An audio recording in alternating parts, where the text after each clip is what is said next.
भाई देखो, बड़ी आसान सी बात है जिसे हम समझ रहे हैं। एक था मॉन्ट, एक था फॉर्ड। दोनों ने मिलकर बनाया एक रिफॉर्म जिसे हम कहते हैं Montford reforms the government of India act 1919। ठीक है, तो भाई हमारे हो गया लखनऊ पैक्ट भी, लास्ट वीडियो उसी पे थी।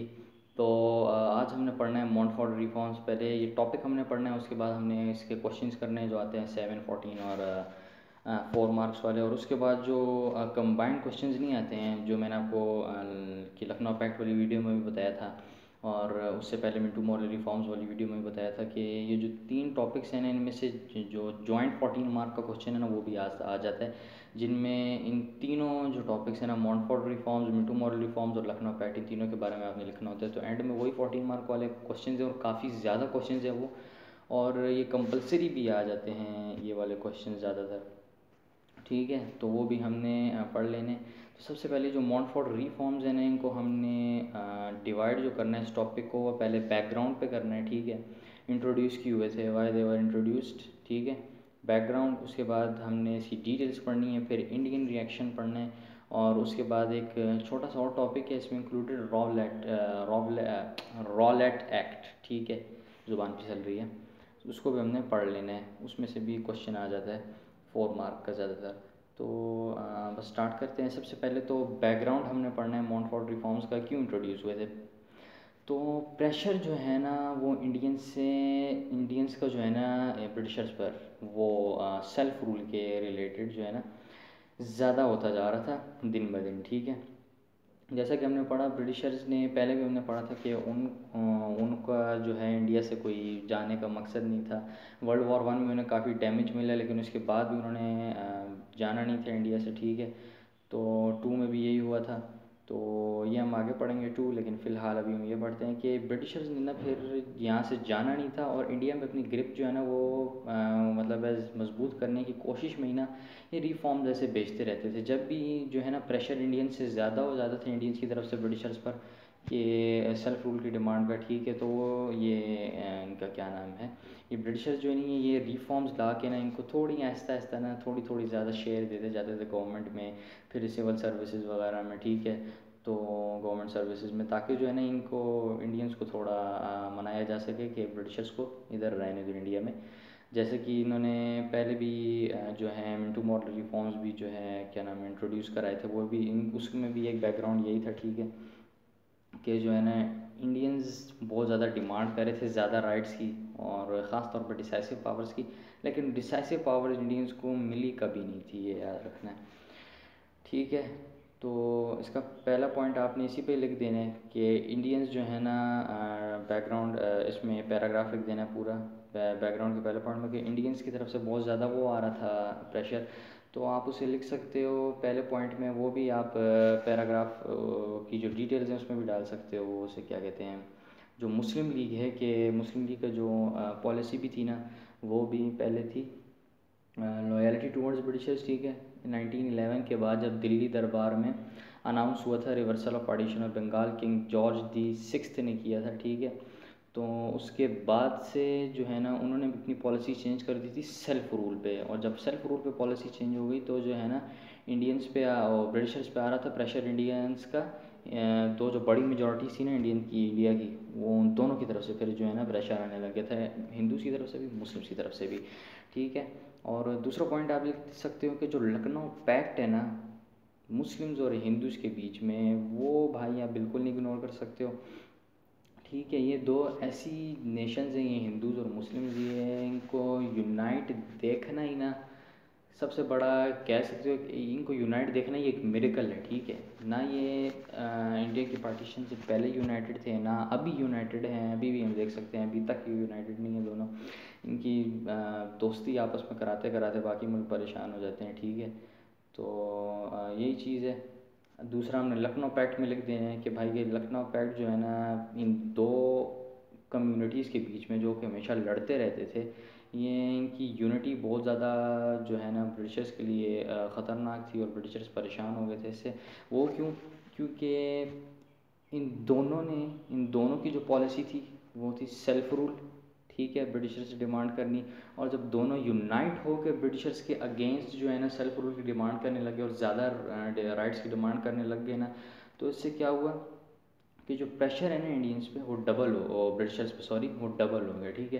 पहले हिंदूज जो है ना वो अलग मकसद से जो है ना ब्रिटिशर्स पे प्रेशर अप्लाई कर रहे थे सेल्फ रूल के लिए, मुस्लिम्स अलग मकसद से कर रहे थे, ठीक है। जब दोनों यूनाइट हो गए, इन्होंने कुछ डिमांड्स पे लखनऊ पैक्ट में जैसे हमने पढ़ा था कि एग्री कर लिया, तो अभी ब्रिटिशर्स की तरफ जो आ रहा था ना प्रेशर, वो मल्टीप्लाई बाय 2 में आ रहा था, ठीक है। तो इस पर भी एक पॉइंट आप लिख सकते हो कि लखनऊ पैक्ट है ना, उन्होंने ब्रिटिशर्स पे और ज़्यादा प्रेशर इंक्रीज़ कर दिया था मुस्लिम हिंदू यूनिटी ने। और तीसरा पॉइंट आप थोड़ा वर्ल्ड वॉर के रिलेटेड लिख लो कि वुडरो विल्सन, ठीक है, ये था प्रेसिडेंट यूएस का, ठीक है, और जो है ना एलाई भी था ब्रिटिशर्स का, ठीक है, वर्ल्ड वॉर 1 के दौरान, ठीक है। तो इसने क्या किया था, इसने वर्ल्ड वॉर पहले से, वर्ल्ड वॉर के जब एंड होने लगी थी ना वर्ल्ड वॉर, उस वक्त का ये बोल रहा था ब्रिटिशर्स को कि भाई वर्ल्ड वॉर के बाद आपने जो है ना जितने भी नेशंस हैं, मतलब जितनी भी आपकी कॉलोनीज़ हैं ना, जो आपके कॉलोनीज़ में जो अलग अलग नेशंस हैं ना, उनको आपने जो है इंडिपेंडेंस दे देनी है, सेल्फ डिटर्मिनेशन दे देनी है, ठीक है, सेल्फ रूल दे देना है। तो यही हुआ कि उसे क्या कहते हैं, वॉर जो थी वर्ल्ड वॉर 1, उसके एंड होने के बाद भी यही फिर जो वुडरो विल्सन है ना, उसने यही इनसे डिमांड की ब्रिटिशर से, यही इंसिस्ट किया ब्रिटिशर्स को कि वो जो है ना सेल्फ डिटर्मिनेशन दें बहुत से नेशंस को जंग के बाद, ठीक है। तो इंडिया जो था अभी देखो, ब्रिटिशर्स को मिला था ख़ासा डैमेज, ठीक है, वर्ल्ड वॉर 1 में जर्मन के हाथों। तो अभी ब्रिटिशर्स जो है ना वो इंडिया को छोड़ना नहीं चाह रहे थे। क्यों इंडिया को छोड़ना नहीं चाह रहे थे, इंडिया का नाम ही इन्होंने जो है ना, इंडिया को डिक्लेयर ही ब्रिटिशर्स ने किया था ज्वेल, हाँ ये था ज्वेल इन अ क्राउन, ठीक है, ज्वेल इन अ क्राउन। यानी कि इस डिक्लेरेशन की वजह से हमें पता चलता है कि कितनी ज़्यादा इम्पोर्टेंस थी इंडिया की ब्रिटिशर्स के लिए, ठीक है, और कितने ज़्यादा मतलब है इकोनॉमिकली जो है ना इंडिया जो है ना वो ब्रिटिशर्स के लिए बेनिफिशियल था। तो ब्रिटिशर्स के जो प्लान थे ना वो ये थे कि हमने भाई इंडिया की वर्ल्ड वॉर 1 के बाद ना सारी रिसोर्सेज वगैरह एक्सप्लॉइट करनी है, ठीक है।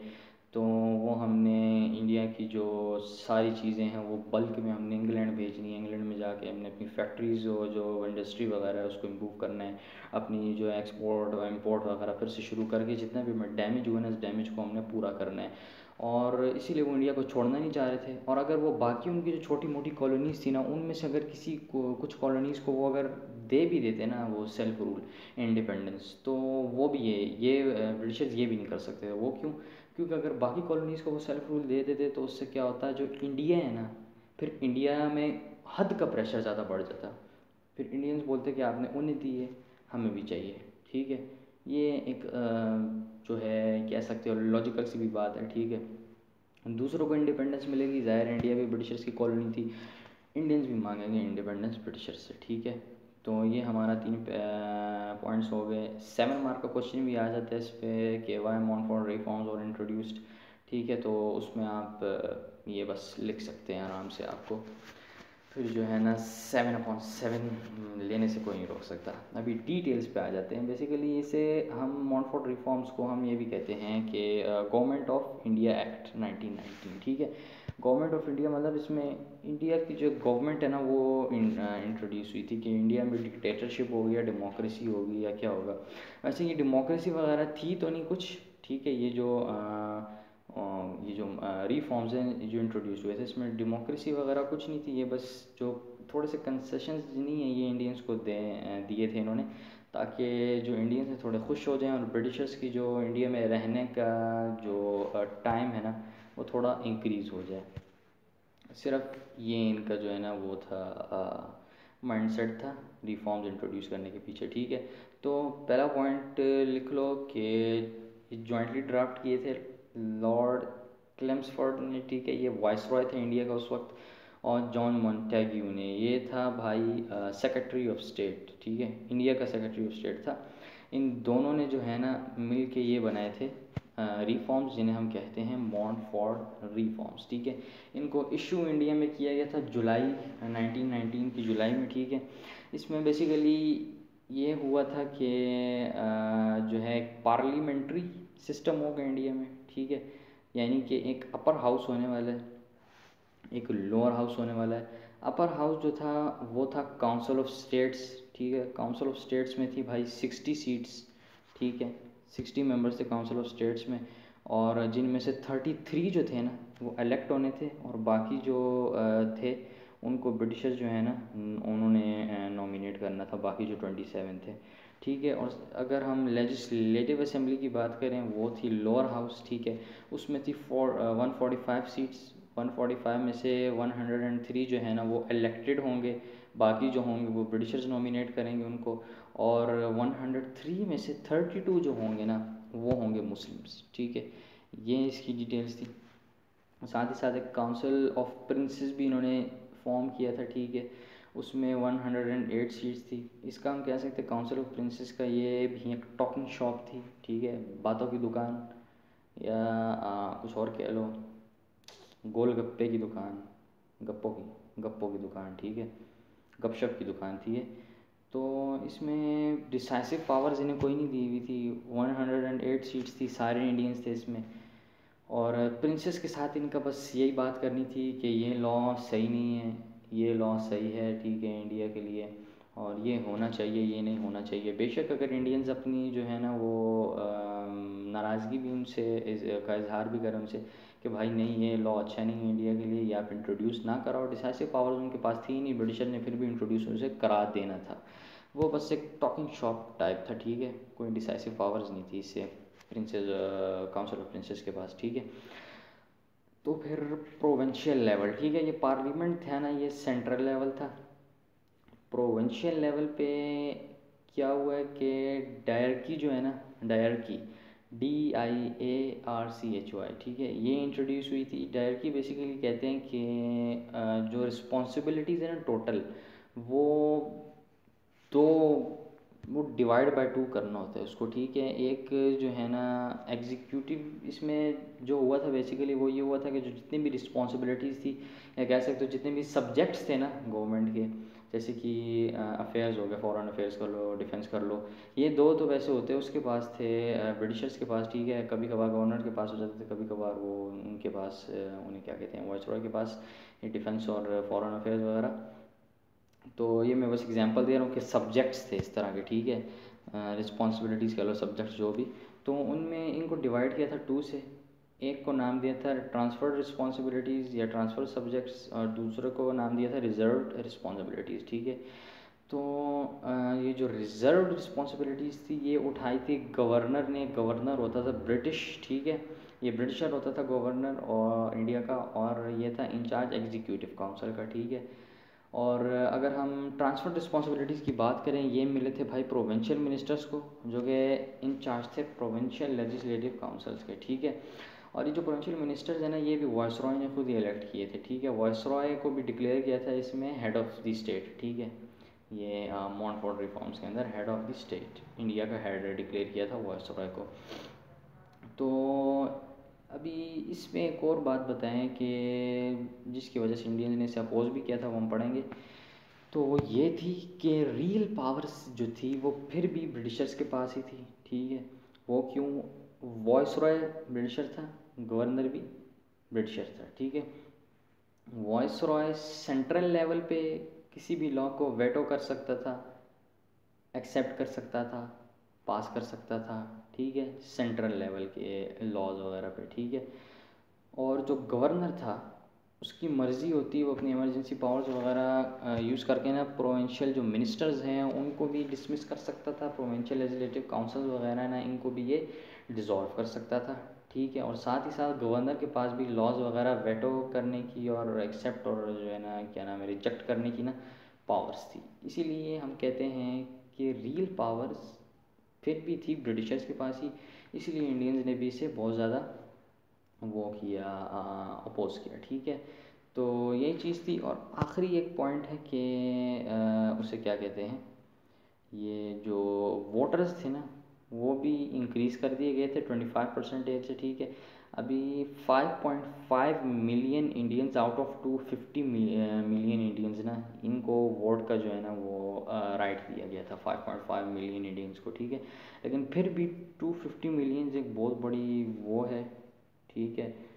तो इतने जो है ना लोगों को दिए थे, और बाकी जितने भी लोग थे तकरीबन कह लो 90% कुछ पॉपुलेशन थी जो कि फिर भी वोट नहीं कर सकती थी, ठीक है, तो ये हमारे डिटेल्स हो गई कंप्लीट। डिटेल्स पे इतना बड़ा क्वेश्चन आता नहीं है, डिटेल्स पे ज़्यादातर 4 मार्क का आ जाता है कि मॉन्टफोर्ड रिफॉर्म्स के बारे में बताओ, ठीक है, what were the Montford reforms. उसमें आप ना डिटेल भी 1-2 लिख सकते हो और बैकग्राउंड भी डाल के लिख सकते हो, वो आपके मॉन्टफोर्ड रिफॉर्म्स के फिर 4 मार्क आपको मिल जाएंगे। तो रिएक्शन ऑफ इंडियंस, ठीक है, अभी इस पे आ जाते हैं। सॉरी, अच्छा, तो इंडियन रिएक्शन था भाई डिसअपॉइंटमेंट थी इंडियंस को, ठीक है, काफ़ी ज़्यादा। वो क्यों, अभी हमने पहले बता ही दिया, ठीक है, कि इसीलिए थी क्योंकि जो रियल पावर्स थी ना वो थी उन्हीं के पास, ब्रिटिशर्स के पास। अपेरेंटली उन्होंने ये बताया था कि भाई काउंसिल्स की हमने सीट्स ज़्यादा कर दी हैं, इंडियंस को ज़्यादा हमने वो क्या नाम है वो दे दी है रिप्रेजेंटेशन, डायर की इंट्रोड्यूस की है प्रोविंशियल लेवल पे, ताकि जो है ना प्रोविंशियल मिनिस्टर जो कि इंडियंस हैं उनको भी कुछ रिस्पॉन्सिबिलिटीज़ मिल जाएँ, लेकिन उनको डिसाइसिव पावर्स दी नहीं थी, रिस्पॉन्सिबिलिटी का फ़ायदा क्या फिर। अच्छा, तो यही है, इसने मेजर पॉलिटिकल पार्टीज़ और लीडर्स को डिसअपॉइंट किया मॉन्टफोर्ड रिफॉर्म्स ने। गांधी और जिन्ना दोनों ने इसे अपोज किया, ठीक है। गांधी ने इसे कहा इनएडिक्वेट, अनसेटिस्फैक्ट्री और डिसअपॉइंटिंग, ठीक है। ये 3 अल्फाज थे गांधी के, जो कि उन्होंने अपने एक सेशन में, इंडियन नेशनल कांग्रेस के सेशन में बोले थे, ठीक है। लेकिन कायद आज़म मोहम्मद अली जिन्ना ने भी इसे अपोज किया था ग्रेटली, लेकिन कायद आज़म मोहम्मद अली जिन्ना ने फिर भी, जैसा कि हमने बोला है कि उनको यूनिटी बहुत पसंद थी कायद आज़म मोहम्मद अली जिन्ना को, उन्होंने फिर भी जितने भी क्या नाम है वो मेजर और माइनर जो कम्युनिटीज़ थी और पॉलिटिकल पार्टीज इंडिया की, उनको कहा कि आपने हिम्मत नहीं हारनी है, ब्रिटिशर्स के अगेंस्ट आपने यूनाइट रहना है, ठीक है। लेकिन ऐसा हो नहीं पाया क्योंकि जो बाकी माइनॉरिटीज़ थी ना उन्होंने भी, स्पेशली सिख्स जो थे, ठीक है, उन्होंने भी डिमांड की सेपरेट इलेक्टोरेट्स की ब्रिटिशर्स से, और ब्रिटिशर्स ने फिर उनको सेपरेट इलेक्टोरेट्स दे भी दिए। अभी इसका क्या मतलब हुआ, इसका मतलब हुआ इंडियंस के बीच में और ज़्यादा डिवीज़न, ठीक है। सेपरेट इलेक्टोरेट्स, सेपरेट जो है ना इससे समझ ही लो, सेपरेट मीन्स और ज़्यादा डिवीज़न, इंडियंस में और डिवीज़न हो गई। और हमें पता ही है ब्रिटिशर्स की डिवाइड एंड रूल पॉलिसी क्या थी, वो जब कम्युनिटीज़ को डिवाइड करते थे ना तो उनकी ग्रिप इंडिया में और ज़्यादा स्ट्रॉन्ग हो जाती थी, ठीक है। सिक्स को भी सेपरेट इलेक्टोरेट्स मिल गए, मतलब ब्रिटिशर्स की ग्रिप जो है ना इंडिया में और भी ज़्यादा स्ट्रॉन्ग हो गई। तो मतलब इंडियंस हुए डिसअपॉइंट ही थे, उन्होंने बोला कि वर्ल्ड वॉर 1 में हमने जितनी ब्रिटिशर्स की जो है मदद की थी, ठीक है, और ब्रिटिशर्स के साथ हमने लड़े टाइट वाला, ठीक है, और ब्रिटिशर्स के साथ मींस के ब्रिटिशर्स की मदद की हमने, ठीक है, जर्मनी वगैरह से लड़ने के लिए।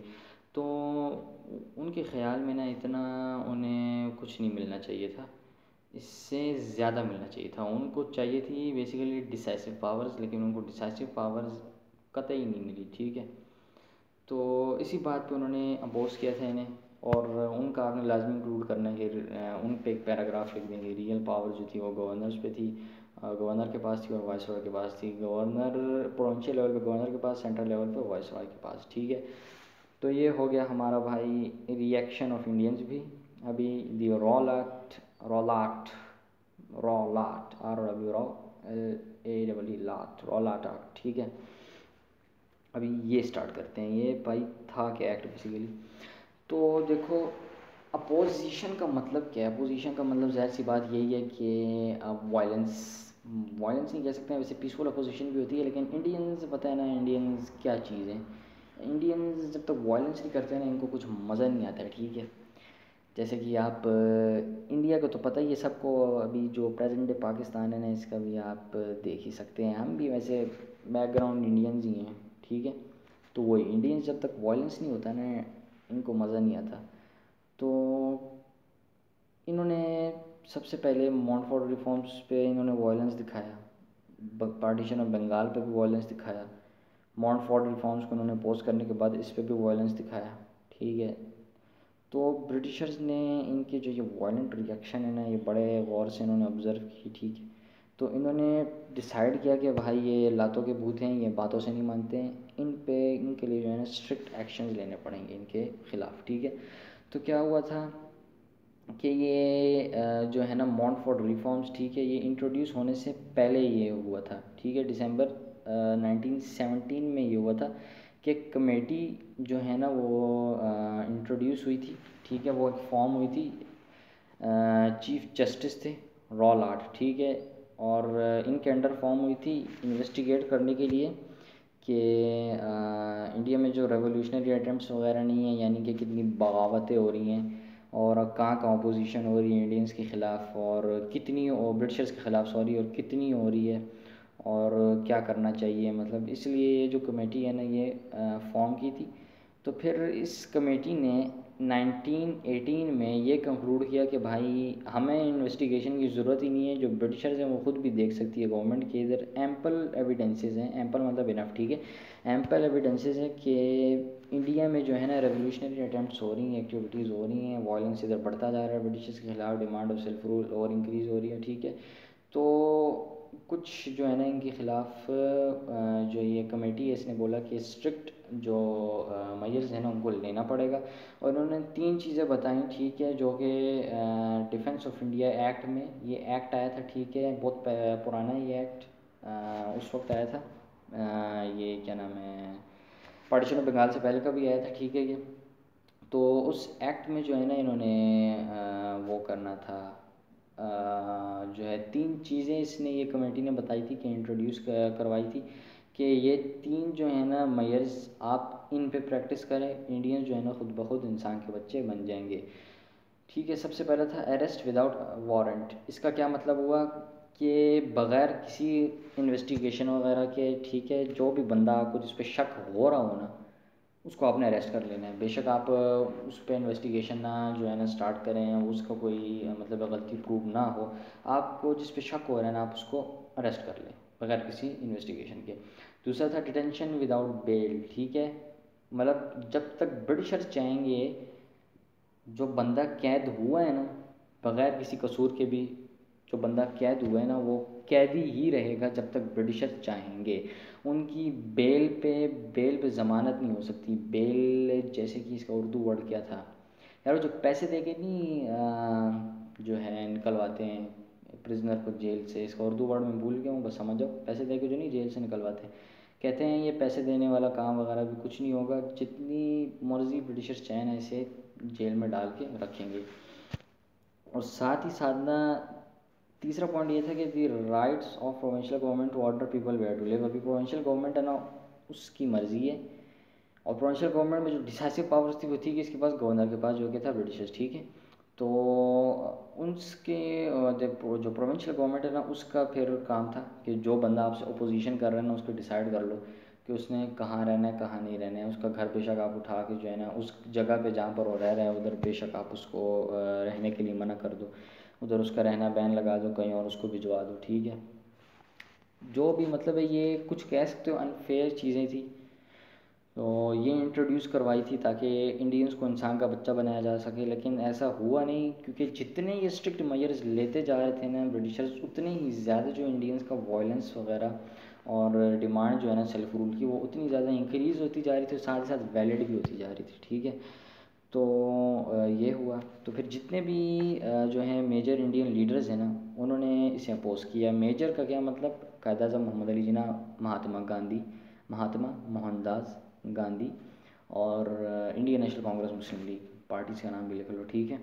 तो ये हुआ। अभी इसका रिज़ल्ट क्या था, दी अमृतसर मैसेकर, ठीक है।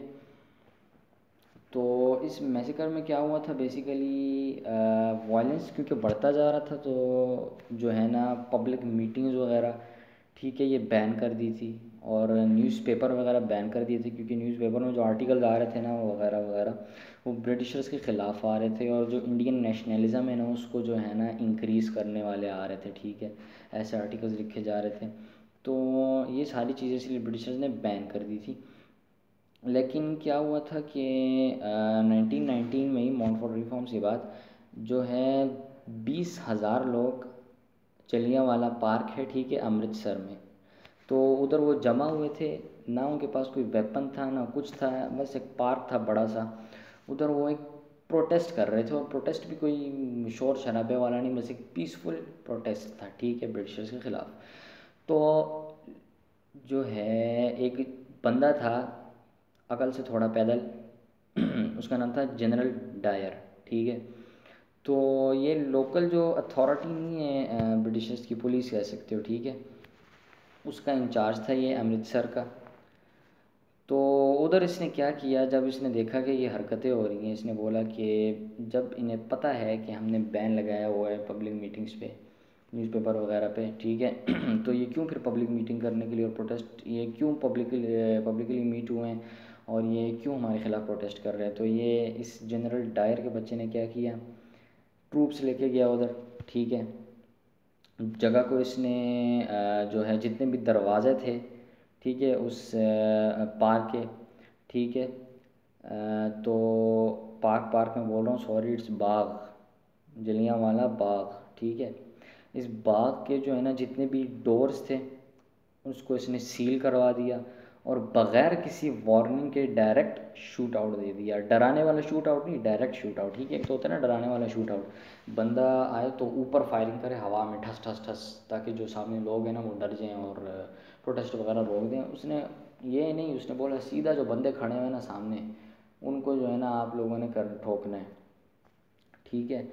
तो 1600 से ज़्यादा जो राउंड्स है ना गन्स के, वो लगे थे, उन्होंने इतने फायर किए थे और काफ़ी सारे लोग इसमें मर गए थे।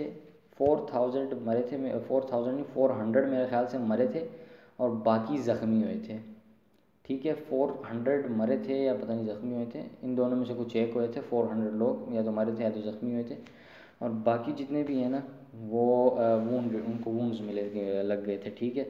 और ज़रा इमेजिन करो 1600 राउंड्स, ठीक है, राउंड्स यानी कि वो जो मैगज़ीन नहीं होती है वो, पता होगा यार मैं क्या बता रहा हूँ, सबको पता है राउंड्स का क्या मतलब है, ठीक है।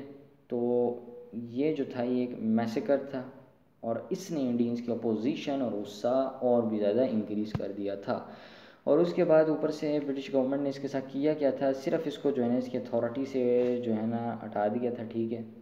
और मतलब ना कोई इस पर ट्रायल किया था, ना कुछ और किया था, ना इसको इम्प्रिजमेंट दी थी, कुछ नहीं, बस इसको इसकी अथॉरिटी से हटा दिया था। लेकिन हाँ लाइफ टाइम के लिए हटाया था और कुछ नहीं किया, इतने लोगों के कातिल के साथ बस ये इसका जो है ना पनिशमेंट मिली थी। तो ये भाई ये टॉपिक हो गया मॉन्टफोर्ट रिफॉर्म्स, ये भी काफ़ी आसान टॉपिक है, ठीक है, ये डन।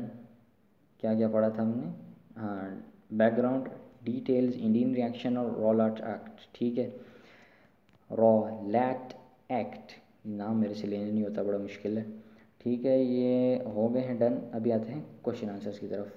पहला आ गया भाई, what were the Montford reform slash government of India act, ठीक है, 1919। पढ़ लो आहिस्ता आहिस्ता, मैं ऊपर करे जा रहा हूँ। दूसरा क्वेश्चन है व्हाट वाज द रॉलैट एक्ट, ठीक है, ये भी 4 मार्क्स का है, ये भी पढ़ लो। ये एक्स्ट्रा इन्फॉर्मेशन है ना, ये मैंने हाईलाइट की होती है, ये भी पढ़ लिया करें आप। मैंने वैसे बड़ी मुश्किल से सर्वाइव किया था ये CAIs में, मेरी राइटिंग जो है ना असल में स्लो है थोड़ी, इतने ज़्यादा मैंने कोई फैक्ट्स भी नहीं लिखे थे और मुझे थोड़ा अफसोस भी हो रहा था, मैं कहता था काश राइटिंग अपनी तेज़ कर लेता मैं। ये पढ़ लीजिए आप, जनरल डायर भी है ये, नाम ज़रा देखो इसका, डायर, अमृतसर मैसेकर, ये वही है। अच्छा हाँ, ये इधर लिखा होगा ना, over 1600 rounds were fired and about 400 people were killed. अच्छा 400 मरे थे और 1200 थे ना बाकी, वो उनको वूंड्स मिले थे, वो वूंडेड थे, ठीक है। ये है 7 मार्क का question, why were the Indians not given self rule by 1919। अच्छा ये बड़ा इंपॉर्टेंट क्वेश्चन है, इसको थोड़ा पढ़ लो अच्छे से, ठीक है। ये 7 मार्क वाला, ये यहाँ से है, बाकी यहाँ से कंटिन्यू हो रहा है ये।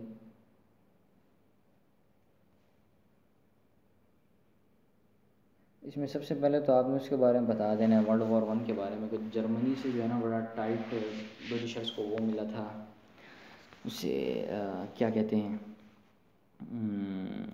डैमेज मिला था, ठीक है, उसके बारे में एक पॉइंट लिख देना है, इसीलिए इंडिया को छोड़ना नहीं चाह रहे थे। दूसरा, इंडिया उसकी जो क्वालिटीज़ हैं इंडिया की उसके बारे में लिख दो, इंडिया की रिसोर्सेज वगैरह, ठीक है, सारी उसके बारे में लिख दो। ज्वेल इन द क्राउन, ठीक है, ज्वेल इन द क्राउन था, jewel in A crown. India को पता नहीं वो दी से पुकारते थे या आ, दी होगा वैसे, क्योंकि इम्पोर्टेंट था इंडिया उनके लिए बहुत। अच्छा, आखिरी प्रेस्टेज पे लिख लो उसके ब्रिटिशर्स के प्रेस्टेज पे, ठीक है। प्रेस्टेज में उनकी इज़्ज़त व वक़ार कि अगर वो इंडियंस को, इंडिया को छोड़ के चले जाते हैं, इंडिपेंडेंस इंडिया को दे देते, तो पूरी दुनिया के सामने उसकी इज़्ज़त ही क्या रहती कि भाई इंडियंस ना जिनके पास कोई वेपन है ना कुछ और है, ना ढंग के वो कपड़े पहनते हैं, हिसाब सी बात है, ठीक है। ख़ासतौर पे हिंदूज़, मुस्लिम्स के तो सही है भाई, मुस्लिम्स का अलग ही कल्चर है और बड़ा प्यारा है। हिंदूज़ का हमें पता है, धोती वगैरह मीन्स वही चीज़ें, तो उनकी जो है ना इज़्ज़त ख़राब हो जानी थी ब्रिटिशर्स की, कि भाई थोड़ा सा इन पे वो आया है, उसका क्या नाम है, प्रेशर आया, तो इन्होंने इंडिया को ही छोड़ दिया। ब्रिटिशर्स की इज़्ज़त का सवाल भी था, और साथ ही साथ जो मैंने हाईलाइट किया मैंने, ये बहुत इंपॉर्टेंट है कि पॉलिटिकली मेच्योर नहीं थे इंडियंस, ठीक है। ये 7 मार्क वाला क्वेश्चन ये बहुत इंपॉर्टेंट है, ये फिर आपका हो जाना है, यह है 14 मार्क वाला, ठीक है।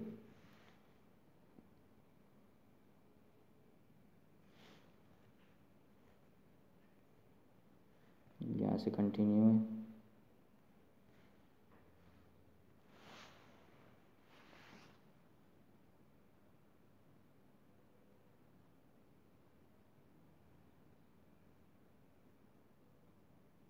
अल्टरनेटिव जजमेंट्स भी देख लिया करें, अगर आप किसी अलग पॉइंट के साथ कर रहे हैं ना बाइंड, तो आप वो जजमेंट्स दे सकते हैं।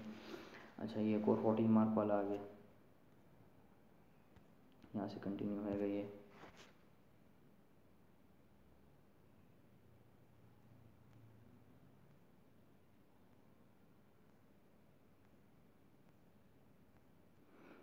ये आ गया है कंपलसरी क्वेश्चन, ये आया था, ठीक है। 10/14 का मतलब है कि ये कंपलसरी भी आया था ये क्वेश्चन CAIs में, और 14 मार्क वाला भी आया था। कंपलसरी वैसे आप देखते जाएंगे भी, बाकी जब हम सेक्शन 2 के टॉपिक्स भी पढ़ेंगे ना, कि कंपलसरी ज़्यादातर सेक्शन 2 से गए थे, वो भी हम आहिस्ता आहिस्ता सारे टॉपिक्स आप पढ़ते जाएंगे ना हम आगे, तो उधर आप देख लीजिएगा कंपलसरी ज़्यादातर आए सेक्शन 2 से। ये वही 14 मार्क क्वेश्चन जो है आगे, एक और 14 मार्क वाला है, इसमें बहुत आए हैं।